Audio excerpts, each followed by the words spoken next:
Today I'm gonna disassemble the Casio G-Shock GA-900 series watch, just the movement alone. Before we can do that, we're gonna need to take this thing out of the body, and the way to do that is just pull it up, place it over here. It's that simple. Anyway, I already done this assembly video if you want to check it out, but in this video I'm just gonna disassemble this entire movement. No issues, no problem at all. Just want to see what's inside of it, so we could plan ahead, you know, on future project, or just fix anything if something breaks in the future.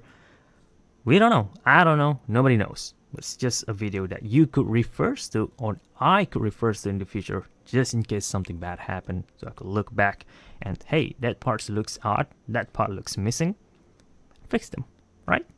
So a new tool that I'll be using in this video is this guy. Cheap.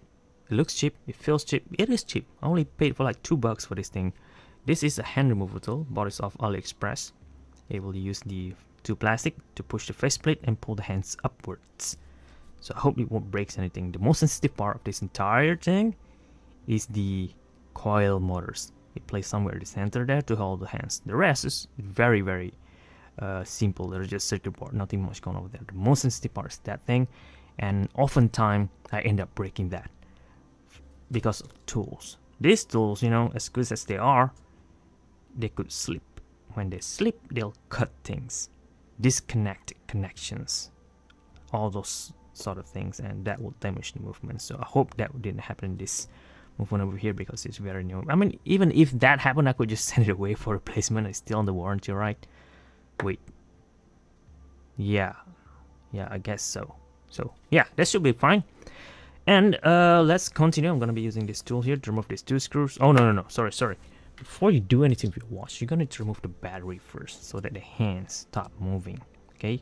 Yo, by the way, some people might freak out that I'm placing this movement like that. That's okay, because the indices sits higher than the coil, oh sorry, the hands, to a point that I could put it upside down like that and it won't affect anything. So chilled out.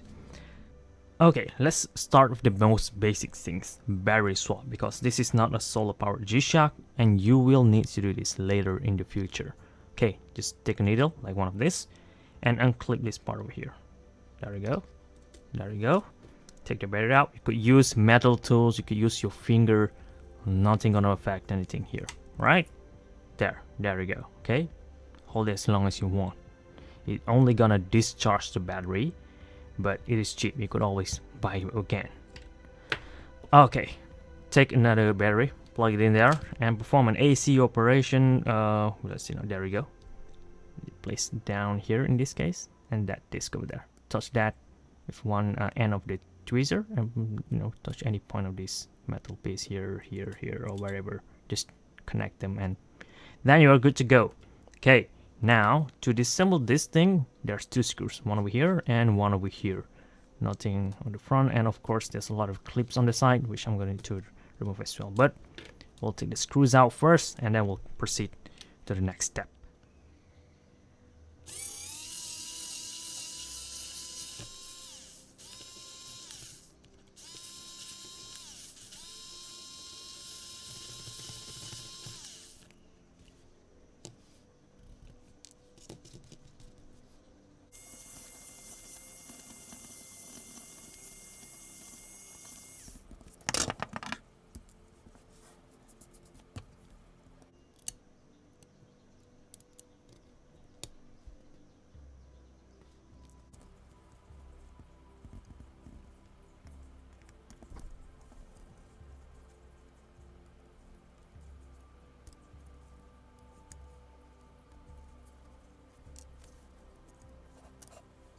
Okay, so far so good. Just remove the two screws and unclip this thing, battery compartment or battery holder, whatever you want to call this thing, and that's pretty much it. I didn't see any screws or springs anymore down here, so you could take this, put this away, safe.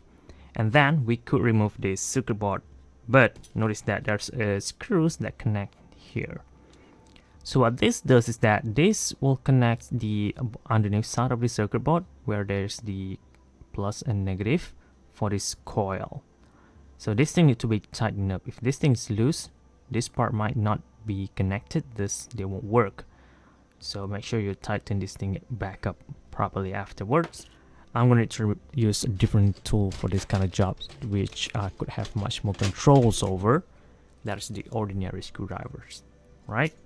Because this thing is too big, it's too long. I'm going to use my finger so that I won't shake or slip, basically protect that coil motor. I always messed up at this step normally. I don't know what the part that I put most cautions at is the part where I'm gonna end up messing up. There you go. See that? See that? See that? I already slipped. Come on. You know, I'm gonna stop commenting now. I'm gonna focus. Just let me do this. All right.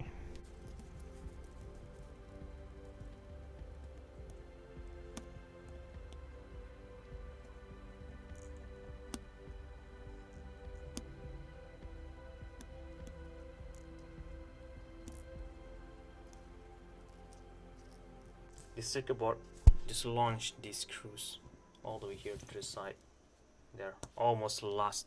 Wait, there we go. Sorry, so I almost lost this thing. This thing got launched out. Luckily, there's this thing sitting on this side over here. So, yeah, there we go. Do not lose these screws. Put this aside, and now we could take this circuit board out already. Go away, right? Just like that.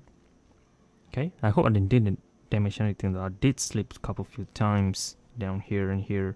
You know what, if you want to remove this part of the board, I recommend you to put a cellophane tape here and here to avoid scratchings, anything, you know, just put a tape. Should be fine though. I should have done that. Anyway, oh, there we go. This is the connector, the connection part. There's two things.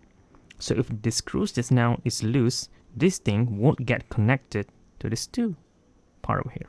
Okay, so if that didn't happen, your hands cannot move. And other than that, look at that, this circuit board is incredibly simple. There's nothing on there. I mean, there's some capacitors, but this is the oscillators. This is the, I believe, the regulator for the oscillators to set the accuracy of your movement, I believe. Yes, this is, I believe, the regulator for the LCD display. Just a guess. The rest is micro. Yeah, we're going micro now. If you look at vintage circuit board, vintage G-Shock watch circuit board, all of this uses large components. So now it is micro, which is good, neat. I mean, less prone to get damage or impact. But if you broke anything, if they expires, which they could over time, circuit board expires. Surprise, surprise. You can replace it on your own. Check this out, guys. There's a small spring over here. I don't know what that's supposed to do. And there's two springs over here. This is for the LED backlighting, for the analog part only. Okay, this thing connects. Let's see now. If I put this thing down here, right, connects to, seems to me like this guy. These two connector points. But if you look on the circuit board, you can see there's 1, 2, 3, 4. There we go. All right. I don't know if this is possible or not. Perhaps if you could connect one LED here, here, here, and here, perhaps all 4 of them could light up. Just a hypothesis. If you look over here on this holder, there's holes for the springs. Same exact hole for the springs. Only except that they just put LEDs here. Done. I guess, is it possible if I put springs here, here, and here, and put LEDs up here? Perhaps they could glow as well. I'm not sure if you guys notice, the springs, all of them has fallen off. And there, all 3 of them. So do not lose any one of these, or else some component on your G-Shock or some functions might not work. And yeah, that's pretty much it, that thing that you need to be aware of. And let me take this ribbon first, if I can. Nope, yeah, I cannot. Oh, there it is, fallen off already. Okay, put this aside. I was thinking on using a connection from here and take the wire all the way in here, here into here, and perhaps that will light up. No, we can't do that. I mean, when we put this thing, it will automatically connect already, right? So, you know what? I'll save that for another video if I have the time. I'm very busy for this past couple of months. Yeah, but sure, if you have this watch, you could give it a try. Seems plausible though, if a connections, or perhaps I'll just try with multimeter only, you know, just to see if there's even power that goes here.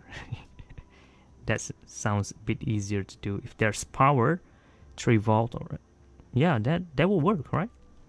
And we could first take this indices out. It's just being double-sided. Oh, I almost damaged that hands just now. It's just being double-sided tape actually. There we go. Nothing else that holds it. Meaning you could spray paint this to any color that you like. Black, you know, if you want to go that way, you could do that. And it just sit back on top. Nothing much. Alright. Notice that's the slots for the LED light. 1, 2, 3, 4. Even the holes for the connector.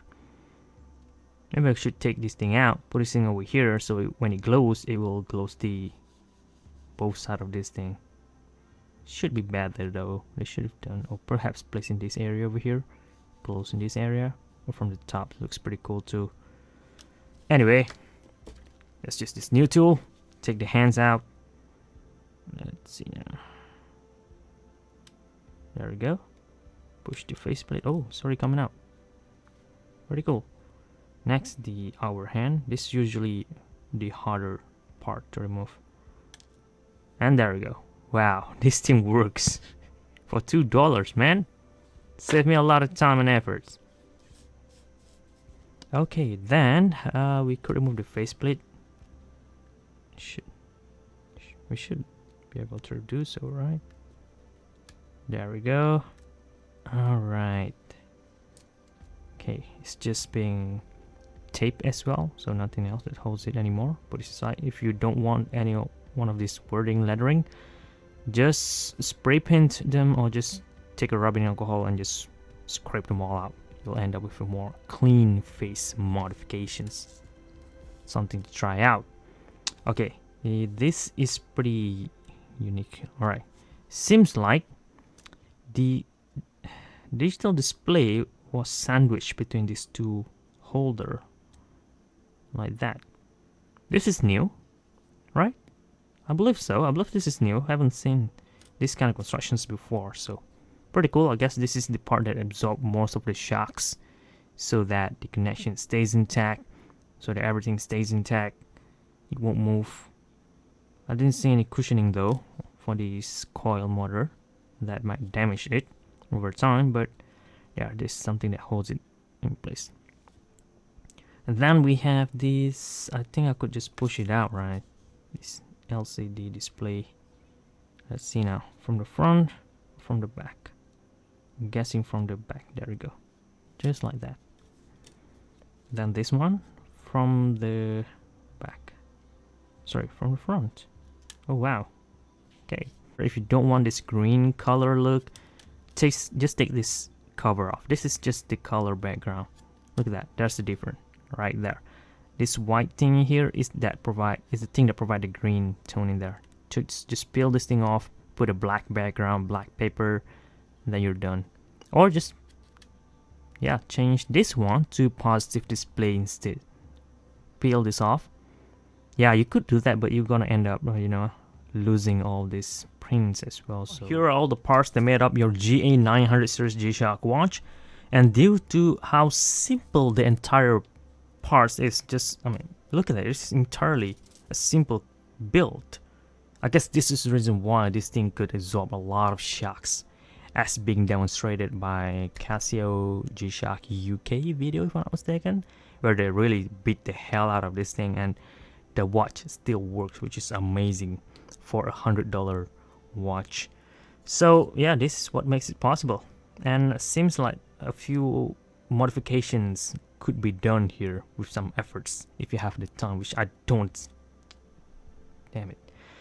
Anyway, that will be all, guys. Thank you very much for watching this video. I'll be disassembling why not we try out the new GRB100 next, right? But before we get to that, I'm going to make a video on the recent Frogman G-Shock watch as well, if I haven't made one yet. So coming up, see you guys then.